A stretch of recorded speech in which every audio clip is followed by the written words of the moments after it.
Hi, my name's Rory Dylan Jambor, and today my audience member is going to be this guy, Justin Taylor. But back to me. Alright, so today we're going to be talking about media and youth.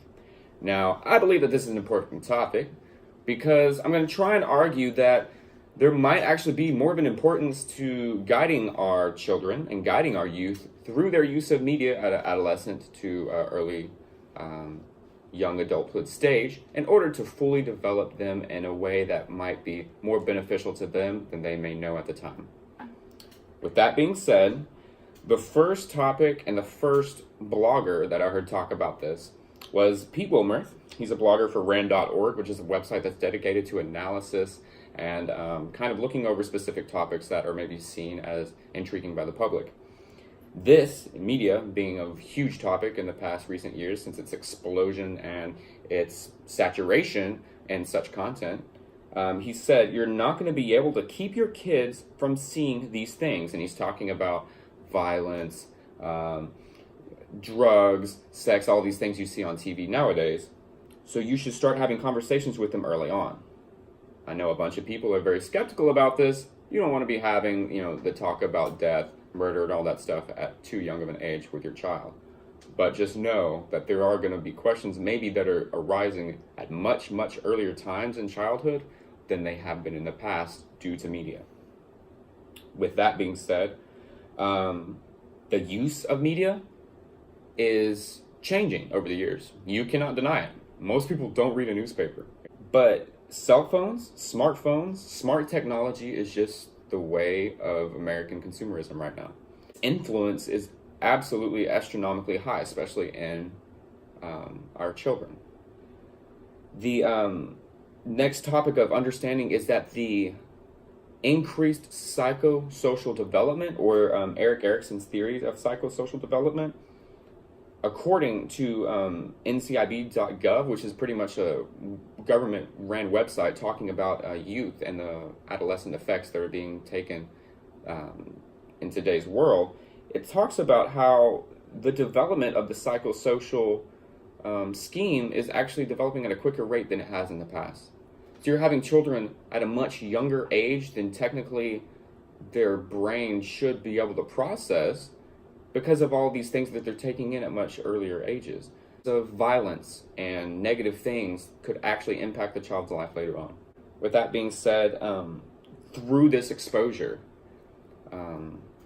according to Potter in the Introduction to Media Literacy in the classroom that we're going through, he even talks about how the increased saturation and content that's taken in is therefore a byproduct of children having a higher media literacy. Your children may have a better understanding of technology than you do.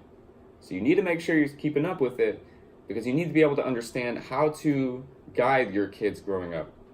That's our responsibility as parents. I'm a dad. This is kind of like an eye-opening experience for me too, okay? We'll work through this together.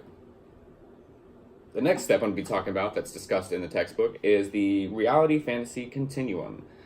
Children at an early age, they watch Trolls, like my daughter, or Moana. She doesn't know the difference between the two, but she does have the ability to understand the concepts within those. Now, you have a very fine line between the two.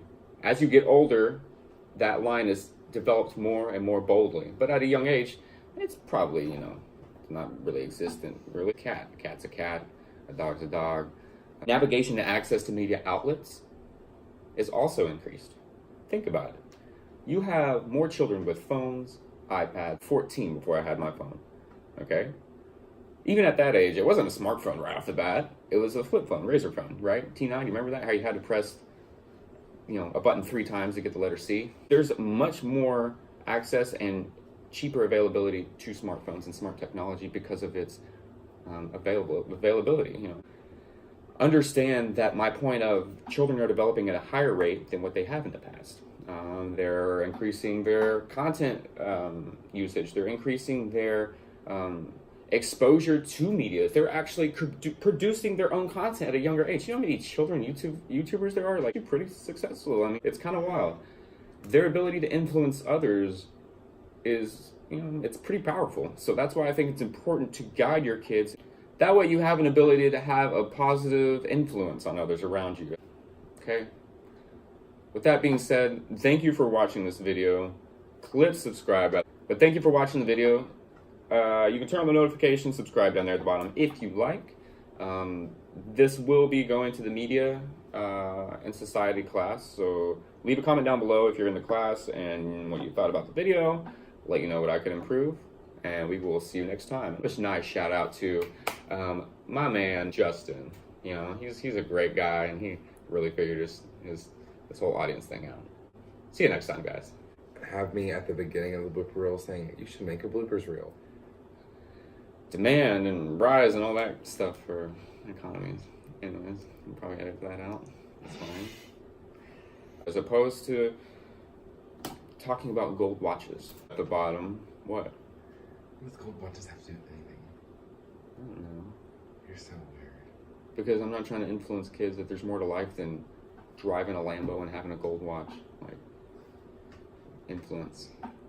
It's all about the influence. I don't know what to do. Okay, stop it. You know, it's like the bloopers.